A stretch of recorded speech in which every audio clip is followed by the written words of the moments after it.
cara-cara untuk mensucikan diri. Oke.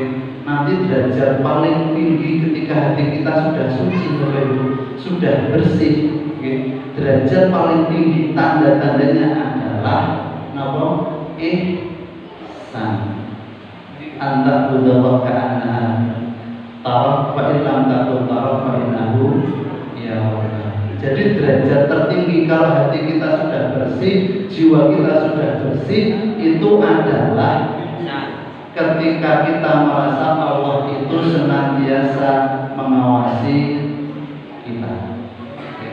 Ketika Allah mengawasi kita, itu derajat tertinggi dari penyucian diri. Maka Bapak Ibu, dari diri kita mari kita menjadi sendiri-sendiri, sendiri-sendiri, atau sama suaminya, atau sama istrinya. Yang kurang dari saya apa toh Bu? Yang kurang dari saya apa toh Pak? Gitu deh. Mantan Bapak Ibu, sama ibunya, sama suaminya, sama istrinya berdua menanyakan kekurangannya gitu. Kekurangan apa saya Pak? Oh, gitu.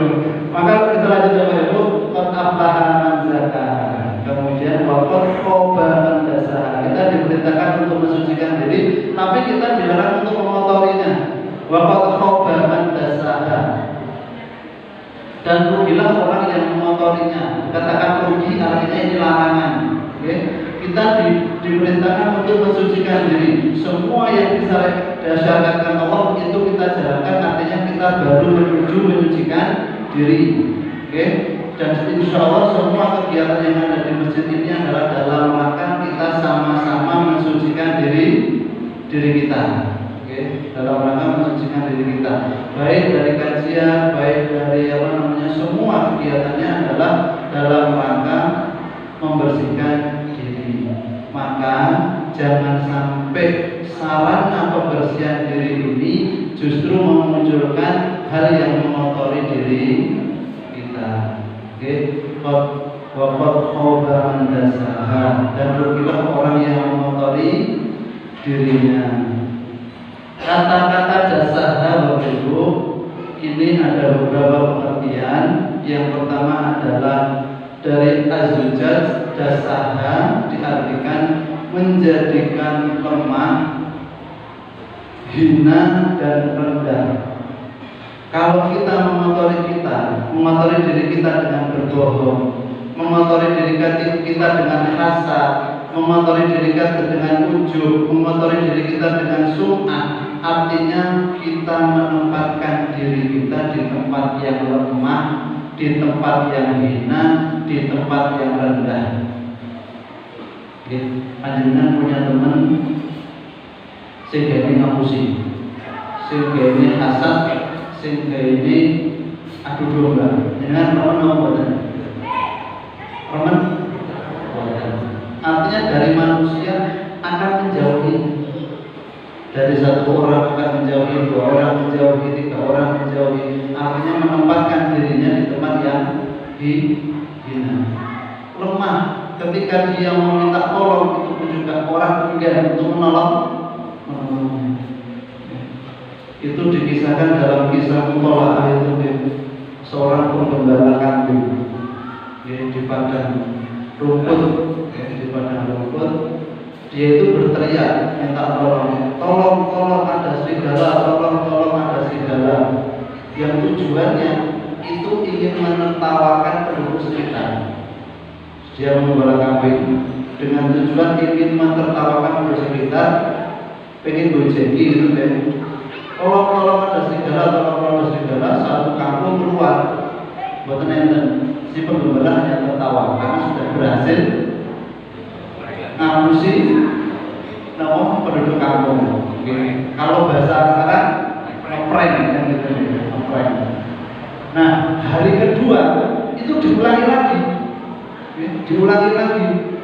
Tolong ada serigala, datang lagi penduduk kampung dengan membawa pentungan, dengan bawa apa? Di prank lagi. Hari ketiga Bapak Ibu, serigala datang lagi. Nah, dia teriak lagi tolong ada serigala, karena sudah sering bohong, ya dicuekin. ya dicuekin, akhirnya kambingnya dimakan segala. Nah, itu menempatkan diri kita di tempat yang lemah, menempatkan diri kita di tempat yang hina, menempatkan diri kita di tempat yang rendah. Ya. Apapun jabatan kita, apapun profesi kita, kalau kita melanggar syariat, artinya mengotori diri kita, kita menuju kepada kebinasaan dunia akhirat.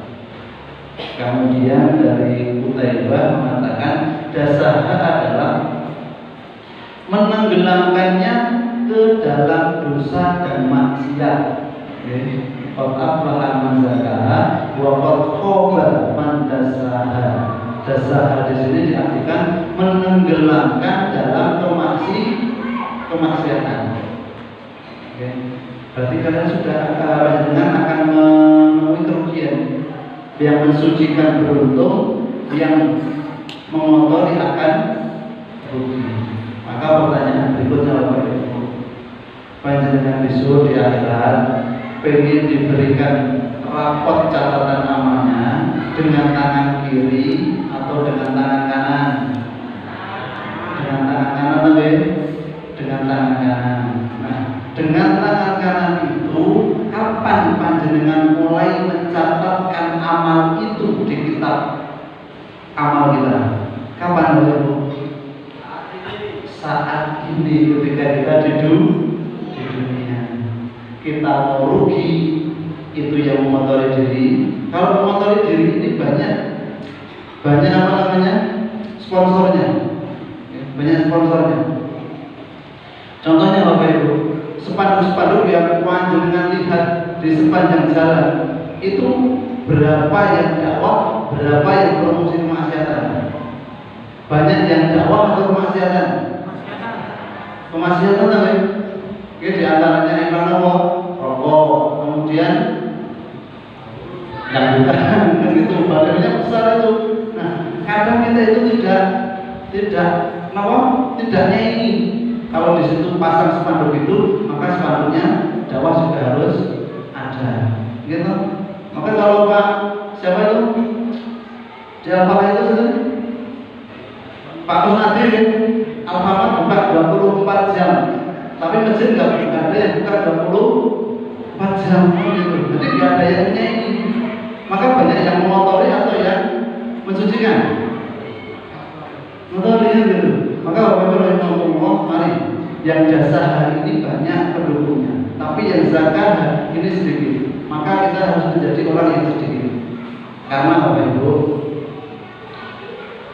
jarak antara sangkakala pertama itu tanda apa Ibu? Semuanya dimatikan. Sangkakala semuanya dihidupkan. Berapa lama jarak sangkakala pertama ke yang kedua? Itu Bu. Itu jaraknya. Sangkakala pertama dan sangkakala kedua. Betul?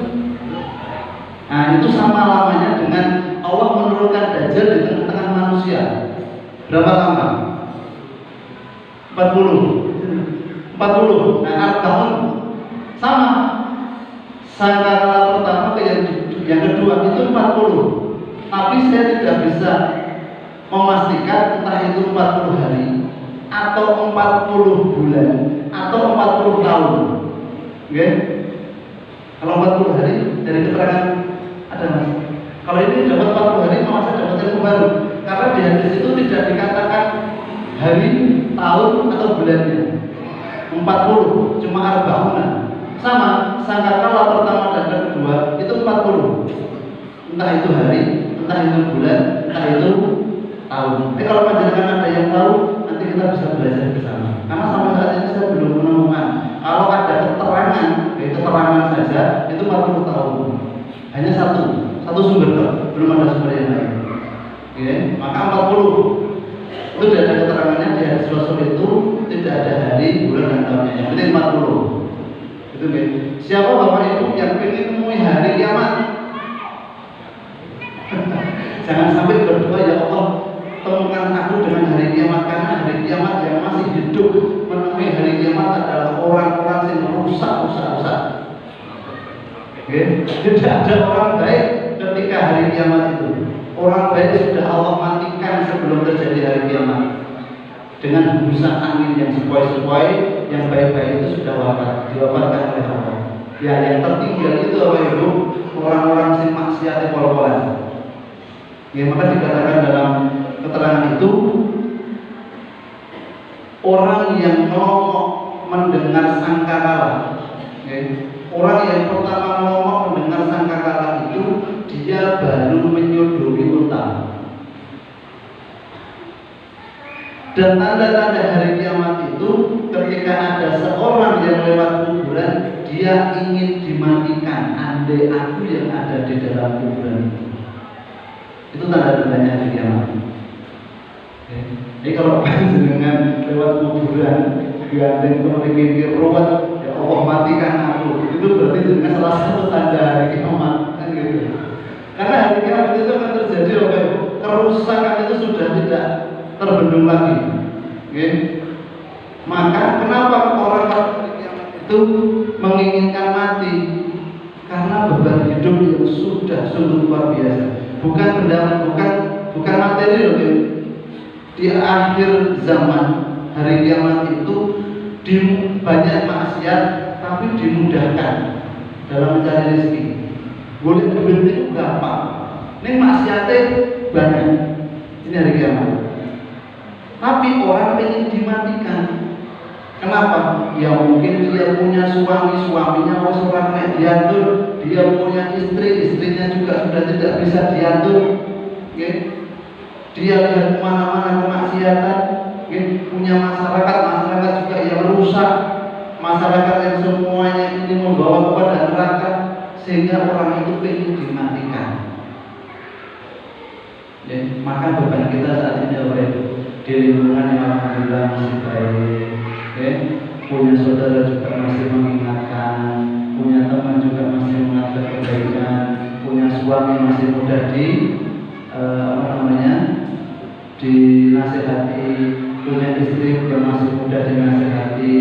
1-2 hari wakal itu biasa manusiawi, ya gitu kan ya. Maka di hari kiamat itu seperti itu. Kemudian sangkakala pertama mati semuanya, sangkakala kedua itu dihidupkan. Yakin dong banget ini? Karena orang-orang itu pada gak yakin. Nah, bagaimana Allah menghidupkan orang-orang yang sudah mati ini? Itu seperti Allah menurunkan hujan dan Allah menumbuhkan tumbuhan. Panjenengan nanti nandur jagung, jagung dari biji kemudian tumbuh sama. Manusia Allah akan bangkitkan seperti Allah menumbuhkan tumbuh-tumbuhan. Siapa yang pertama kali akan dibangkitkan oleh Allah? Sinten sing makam itu pertama kali akan dibuka oleh Allah? Nabi Muhammad. Siapa yang pertama kali akan diberi baju? Karena kita bertemu dengan Allah itu tidak pakai alas kaki, tidak pakai pakaian. Urianan. Siapa yang diberi baju pertama kali? Benar? Nabi Ibrahim. Pertama kali yang akan diberikan baju. Nah, kita dikumpulkan di hadapan Allah dengan semuanya telanjang, semuanya ini, dan kaki kita tidak akan pernah pindah, tidak akan pernah bergeser sebelum kita ditanya, untuk apa umurmu, dari mana hartamu, untuk apa hartamu, kesehatan yang aku beri kamu gunakan untuk apa? Tuh. Kita adakah manusia yang tidak punya harta? Gak ada tuh ya. Semuanya punya harta. Maka ditanya, dari mana dapat hartamu? Dan kamu gunakan untuk apa hartamu? Ini di hadapan Allah kita akan ditanya itu, dan kaki kita tidak akan pernah bergeser sebelum kita ditanya itu. Kemudian waktu yang sudah Allah berikan itu kamu habiskan untuk apa? Kemudian ilmu, ini yang bahaya. ilmu itu bisa menyelamatkan, bisa menyengsarakan Bapak. Ilmu itu bisa menyelamatkan, bisa juga menyengsarakan. Ilmu untuk apa? Apakah kamu sudah gunakan untuk kebaikan? Kalau ilmu kita bisa bertanggungjawabkan di hadapan Allah, ya Allah, gunakan ilmu saya untuk mengajak orang lain berbuat baik, untuk menyelamatkan diri saya dari kemaksiatan. Itu ilmu yang menyelamatkan diri kita. Nah, ilmu yang menyesatkan diri kita. Contohnya apa Ibu? Maka tadi di awal saya sampaikan, ngaji itu belum jaminan kita menjadi orang baik. Ya. Kasus di mana itu Ibu? Jawa Barat ya, yang lulusan pesantren, ngajar di pesantren, dia keluar masuk pesantren, masuk di satu pesantren dikeluarkan, daftar lagi di satu pesantren dikeluarkan, masuk satu pesantren dikeluarkan, lulusan pesantren, punya ilmu agama, ngajar ngaji, kan gitu nih. Dia mencapai 8 santrinya di beberapa pesantren. Ini ilmu yang membawa kepada kesengsaraan. Tempatnya saya berkata di Jakarta jadi buruk. Kurang apa jawaban? Pertanyaannya, itu orang pesantren, orang luar ada apa saja di luar pesantren. Saya takutnya jangan menyalahi, kalau gitu jangan masukkan anak di pesantren, itu salah sudah. Dikira di luar pesantren nggak ada, lebih banyak, gitu ya. Maka kita harus melihat sesuatu itu dengan jernih, tidak dengan dendam, tidak rasa kemarahan. Itu hanya satu kasus, dan yang tidak seperti itu lebih banyak lagi, dan di luar lebih rusak lebih banyak lagi. Kita lanjutkan Bapak Ibu, mandasa mengotori diri kita. Jangan sampai kita ini termasuk orang-orang yang mengotori diri kita, baik dari ucapan, baik dari perbuatan. Betul ya? Ilmu tadi kita menyambung ilmu. Kalau kita tahu sebuah ilmu, maka amalkan. Jangan sampai dengan ilmu itu, dengan pengetahuan kita, itu malah membuat kemaksiatan. Contohnya, ada orang yang sudah rajin di masjid, kalau saat ini dikomentari gitu ya, dikomentari yang tidak baik, ya sok suci atau apa namanya, sok yang lain, kemudian dia menjadi guru. Kemudian orang yang sudah ke masjid, ya, ke masjid itu bukan dikomentari lagi, masjid itu bukan untuk lihat, yang penting ikhlas. Nah, akhirnya orang yang ke masjid sudah ikhlas menjadi tidak ikhlas karena komentar seseorang. Nah, berhati-hati juga dengan lisan kita. Ya, kita tahu berbuat itu dengan ikhlas itu ilmunya semuanya sudah tahu, sama kita sudah tahu semuanya. Tapi kalau itu diucapkan, yang berbuat itu yang ikhlas, maka bisa menghilangkan rasa ikhlas. Ini berarti orang itu mengotori hati seseorang yang sudah bersih. Maka jangan sampai kita mengotori hati orang yang sudah bersih. Kira-kira apa itu? Orang yang berbuat tidak ikhlas dengan orang yang menjadikan orang lain tidak ikhlas, dosanya besar mana? Besar yang menjadikan orang lain tidak. Kita ini disuruh untuk sabar. Sabar itu baik, tapi jangan baik emosi gitu. Kira-kira dosa orang yang tidak sabar dengan orang yang bikin orang lain tidak sabar, dosa mana? Kita dengan antok si sabar, tapi dengan bodoh antok terus. Ini kan namanya masih ya. Gitu, akhirnya Pak Antok marah. Nah, kita amin kena syaitan diwas bisu durinas kenal sinati sing boten ketok anas kan itu. Tujuannya mengundang manusia.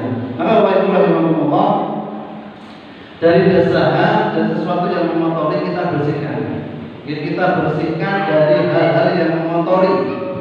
Mengotori apa? Mengotori jiwa kita untuk menjauh dari Allah Subhanahu wa Ta'ala. Sampai jam berapa? Sudah selesai.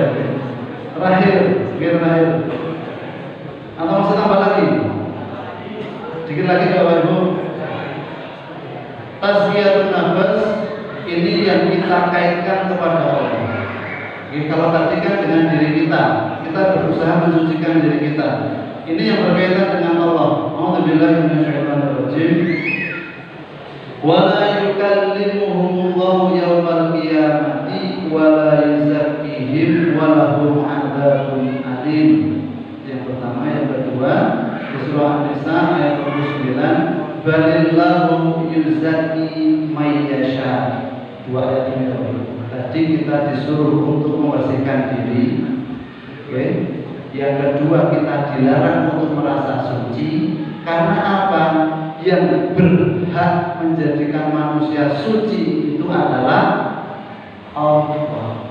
Balillahu yuzakki may yasha. Namun hanya Allah yang mensucikan siapa saja yang Dia inginkan. Okay. Maka kita dilarang menilai orang lain itu suci, sehingga orang menjadi mengatakan dirinya suci, ini malah maksiat lagi.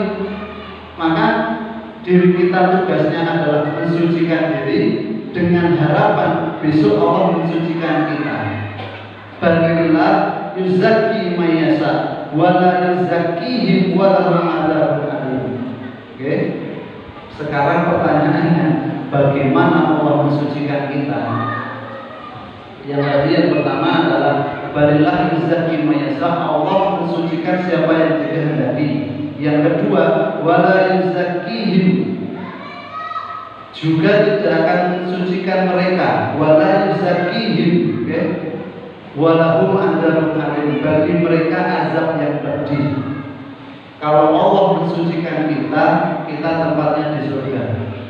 Kalau Allah tidak mensucikan kita, tempatnya di neraka. Kita mendapatkan azab. Nah, maksud dari Allah membersihkan, Allah mensucikan kita apa Bapak Ibu?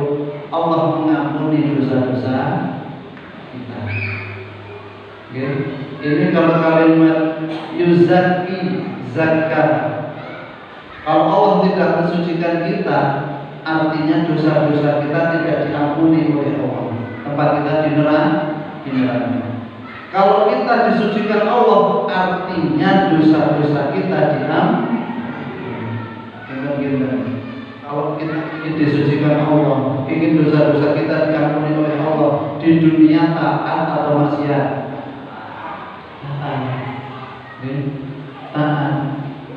Taat untuk diri kita sendiri, kemudian taat untuk keluarga, dan taat untuk orang lain. Ini kita kaitannya dengan Allah Subhanahu wa taala. Kemudian tazkiyatun nafs, tazkiyah yang dikaitkan kepada Nabi, kepada Rasulullah. Apa Bapak Ibu? Tazkiyah yang dikaitkan kepada Rasulullah adalah Rasulullah telah memberikan suri tauladan.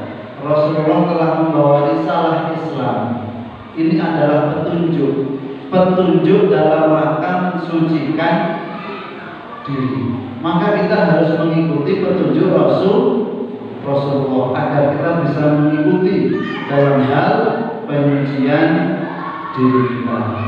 Kemudian tazkiyah yang dikaitkan dengan diri kita, wa aqimus sholat wa atuz zakat warka'u ma'ar raki'in. Surah Al-Baqarah 43. Falyanzur ayyuha azka ta'aman, Al-Kahfi ayat 19. Okay. Kalau kita ingin mensucikan diri Bapak Ibu, wa aqimus sholat, ini sudah wajib, tidak bisa ditawar-tawar lagi. Wa atuz zakat, memberikan zakat. Warka'u ma'ar raki'in.